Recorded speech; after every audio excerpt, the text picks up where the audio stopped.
troisième chapitre de notre série ludo-pédagogique pour bien préparer son film. Et pour commencer, il faut avoir un scénario irréprochable. À vos stylos. Aujourd'hui, le truc vous révèle l'état des recherches les plus récentes sur un objet fondamental, le scénario. Qu'est-ce que le scénario? Pourquoi le scénario? Comment le scénario? S'intéresser au scénario, c'est pénétrer dans le mystère de l'écriture d'un film. Nous voici donc à l'aube de la création d'une œuvre. Quelque part dans l'espace cinématographique infini, une idée surgit. En général, elle se développe dans le cerveau d'un scénariste, d'un réalisateur ou d'un producteur.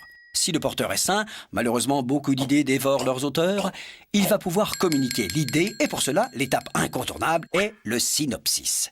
Synopsis vient du grec synopsis, où syn signifie ensemble et opsis vue, soit en français moderne, vue d'ensemble. D'une demi-page pour un court-métrage à 4 pages maximum pour un long-métrage, il s'agit donc d'un texte court qui résume l'histoire et en présente le fonctionnement d'ensemble. Tous les cas de figure sont possibles. Le producteur commande un synopsis à un réalisateur ou à un scénariste qui peuvent d'ailleurs d'emblée travailler ensemble. Le scénariste propose un synopsis au producteur qui contacte le réalisateur. L'inverse est également possible et vice-versa. Bref, considérons la chose faite. L'idée transfigurée en synopsis et revenons brièvement sur les rôles respectifs de nos 3 protagonistes. Le réalisateur assumera la responsabilité artistique du film et en sera le véritable maître d'œuvre. Le producteur est avant tout un financier, avec parfois une fibre artistique. Mais ce n'est en aucun cas un mécène. Son but est de gagner de l'argent. Le scénariste s'acharnera jusqu'au terme de l'écriture du film, c'est-à-dire le sacro-saint scénario. Voilà. Alors maintenant, le producteur peut partir à la pêche au financement. Le synopsis, document éloquent et facile à lire, lui permet de solliciter des aides publiques, de contacter des banquiers, des chaînes de télévision, des coproducteurs, bref, d'appâter des gens riches, mais qui n'ont jamais le temps. Quant au couple réalisateur-scénariste, en attendant de devenir riche, il a le temps et peut se consacrer à une étape intermédiaire, le traitement. Nommé également continuité non dialoguée, ce texte résume chaque scène du film dans l'ordre et décrit toutes les actions. Il met en évidence les articulations et les temps forts, définit les personnages et précise leur évolution, mais ne contient aucun dialogue. Il permet aux réalisateurs et aux scénaristes de préciser leurs idées et permettra éventuellement d'impliquer les partenaires séduits par le producteur, car bien souvent les gens riches aiment participer.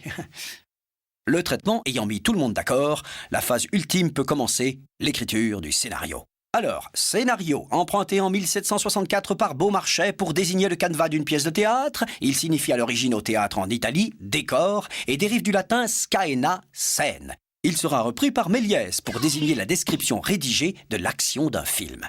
Le scénario, nommé également continuité dialoguée, décrit scène après scène l'action détaillée, ses lieux et temps, personnages, dialogues, accessoires, éléments sonores, etc. Il sera communiqué à de nombreux collaborateurs et doit donc être précis, complet et structuré. En voici la présentation idéale. En première page, titre du scénario, numéro de version, date et coordonnées. Chaque page est numérotée en haut à droite. Les marges sont standards et la police courrier 12 points. Une page de scénario égale 1 minute à l'écran. Chaque scène est matérialisée par son numéro suivi, en lettres majuscules, des indications de lieu, de temps et d'endroit. Les textes de description sont alignés à gauche et les dialogues sont centrés. Dans les textes de description, lorsqu'un personnage apparaît pour la première fois, son nom doit figurer en lettres majuscules. Par la suite, il figurera en minuscules. Pour les dialogues, le nom des personnages apparaît toujours en majuscules. Les didascalies, indications de jeu ou de mise en scène, lorsqu'elles sont brèves, s'inscrivent entre le nom du personnage et le dialogue en lettres minuscules ou dans le dialogue entre parenthèses et en majuscules. Pour des directives plus longues, ouvrir un paragraphe d'action, aligné à gauche, puis ne pas oublier de mentionner suite en majuscules et entre parenthèses à la reprise du dialogue. Évidemment, aujourd'hui de nombreux logiciels existent pour faciliter tout ça. Quoi qu'il en soit, on ne vous cache pas que cette gestation peut prendre quelques mois, voire quelques années. On récapitule.